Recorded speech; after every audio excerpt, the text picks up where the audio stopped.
Unit number 4 chapter number 19 हमारा चल रहा है। और चैप्टर नंबर 19 में हम लोग पूरी बातें काफी हद तक तो कर चुके हैं, जिसमें आपको ये सारी types of costs I think अब क्लियर है। फिर इस पे हमने बात की थी कि यार ये खर्चों की इंफॉर्मेशन या कॉस्ट इंफॉर्मेशन बिजनेसेस को क्यों चाहिए होती है। और इसके बाद हम बात कर रहे थे about break even analysis, and break even analysis पे तो काफी डिस्कशन हो गया।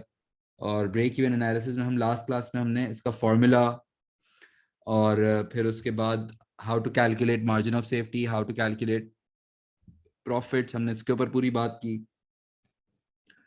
और ओवरऑल अब break even analysis I think आपको क्लियर है काफी हद तक ना। काफी ग्राफ बनाना सीख लिया, ग्राफ के ऊपर जो लाइंस आती हैं वो हमने बात की।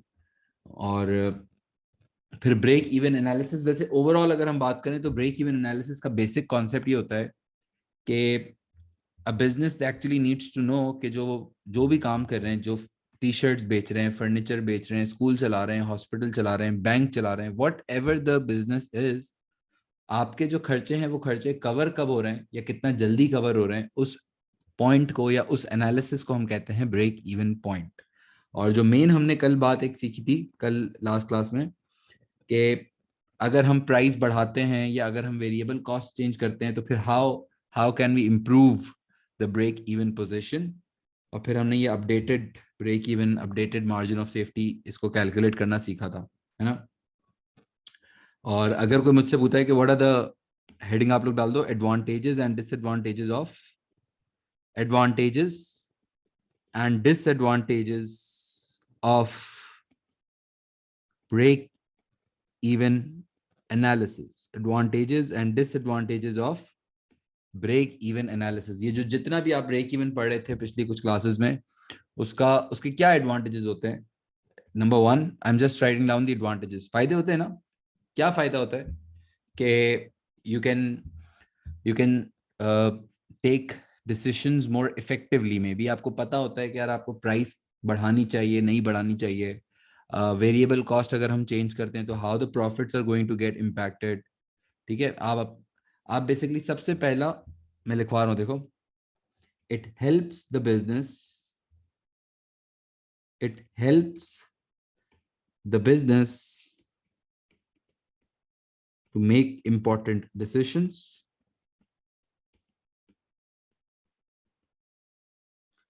It help the business to make important decisions, such as such as whether such as whether the prices such as whether the prices should be changed, such as that whether the prices should be changed, or whether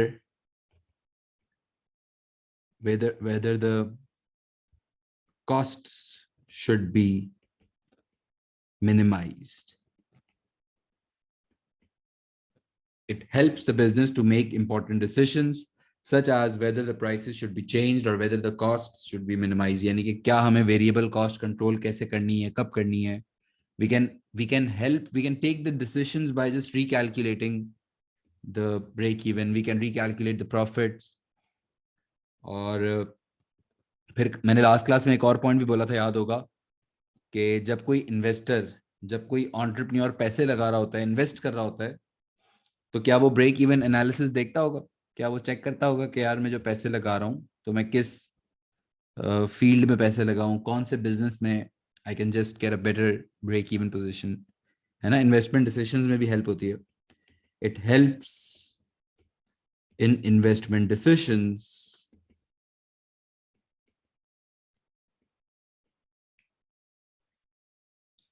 it helps in investment decisions as the businesses can compare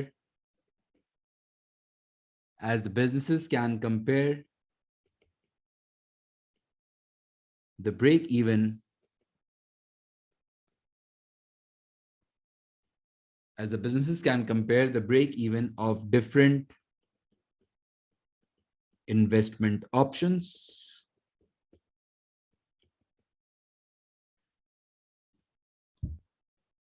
Break even of different investment options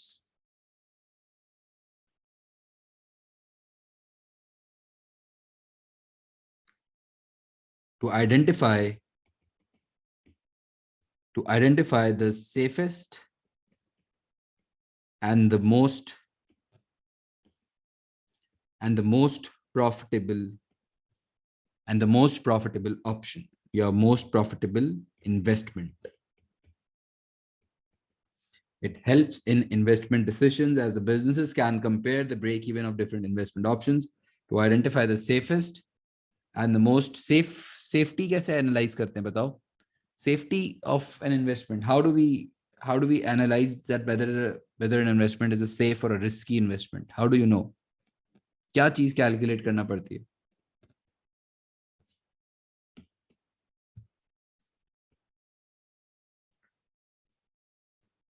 margin of safety.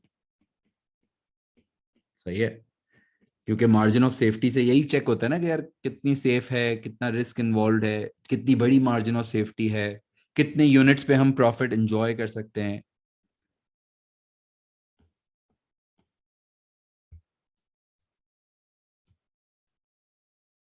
अच्छा, और problem क्या होता है? Problem अगर हम break even analysis करते हैं तो सबसे जो मेजर प्रॉब्लम है ना, सबसे जो मेजर इसकी लिमिटेशन है बेसिकली, वो ये कि अभी तक आपने जो भी ब्रेक इवन पढ़ा, अगर आपको याद हो तो ये देखो, जो हमने ये ग्राफ भी बनाना सीखा था, तो इसमें एक बात बताओ कि अगर हम 300 यूनिट्स प्रोड्यूस कर रहे हैं या जितनी भी प्रोडक्शन कर रहे हैं, क्या जरूरी है कि सबकी सब सेल हो जाए? Like each and every unit, मतलब there is no inventory. How how is that possible ना?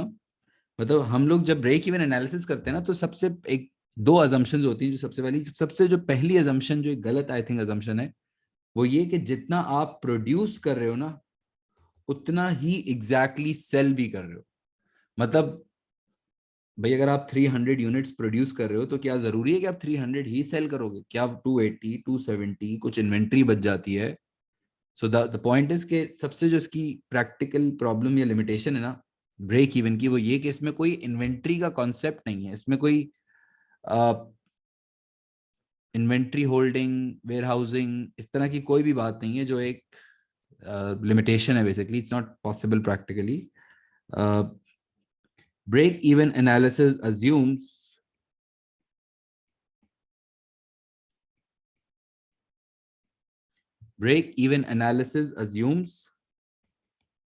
that the total production, that the entire production, break even analysis assumes that the entire production is sold. Break even analysis assumes that the entire production is sold and it is based on zero inventory concept. It is based on zero inventory concept, which is practically not possible. यानी कुछ तो inventory होनी चाहिए ना भाई, कुछ तो होगा. और एक और माइनस लिखो, एक और माइनस होता है break even analysis assumes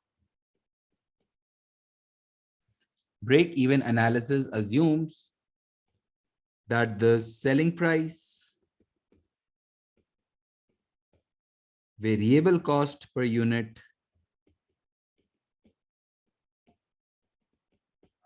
break even analysis assumes that the selling price, variable cost per unit, and the fixed costs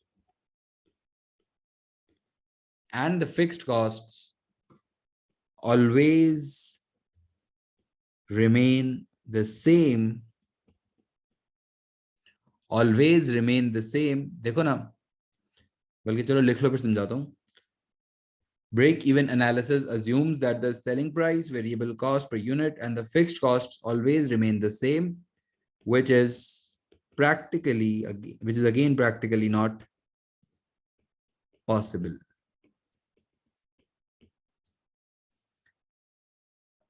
जब हम ब्रेक इवन एनालिसिस या ब्रेक इवन ग्राफ बना रहे होते हैं, या जब हम ब्रेक इवन पे बात कर रहे होते हैं, ये सुनने वाली बात है, आपको समझ आएगा कि देखो ना, इसमें मैं आपको पॉइंट भी दिखा रहा हूँ कंप्लीट करने के लिए। लेकिन देखो, जब हम बना रहे थे, जब ग्राफ बना रहे थे, जब हमने कैलकुलेशंस की, तो लाइक हमने सेलिंग प्राइस क्या ली थी, लेट्स से इस वाले क्वेश्चन में हमने सेलिंग प्राइस ली थी $50।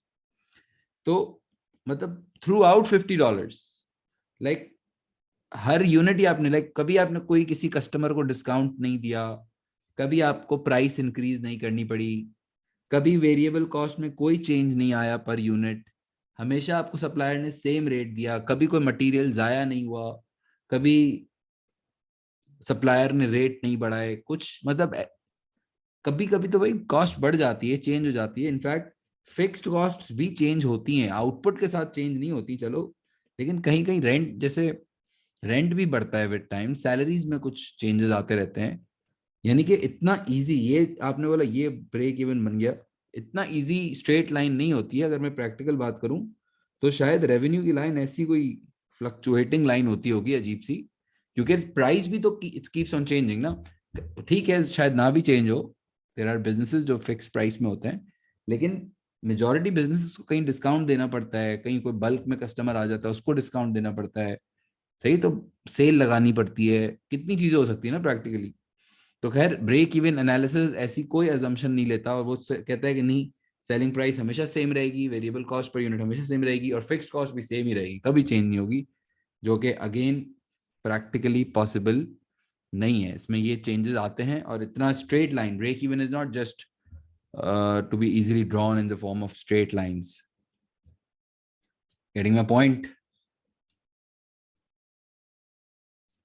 और इस पूरे एनालिसिस के अंदर है ना, ब्रेक इवन एनालिसिस के अंदर सारा, एक तो अब आपको फॉर्मूलाज अच्छे से याद हो गए, मार्जिन ऑफ सेफ्टी निकालने आ गया, प्रॉफिट की कैलकुलेशन आई समझ, फिर ग्राफ आपको ड्रॉ करने आया, और डेफिनेटली अभी प्रैक्टिस और हमें चाहिए होगी इसकी, और प्रैक्टिस करनी पड़ेगी, फिर इसके बाद हम इसमें और ग्रिप हो जाएगी। लेकिन फिर हमें बेसिक एडवांटेजेस एंड डिसएडवांटेजेस भी ब्रेक इवन एनालिसिस के आने चाहिए, ठीक है।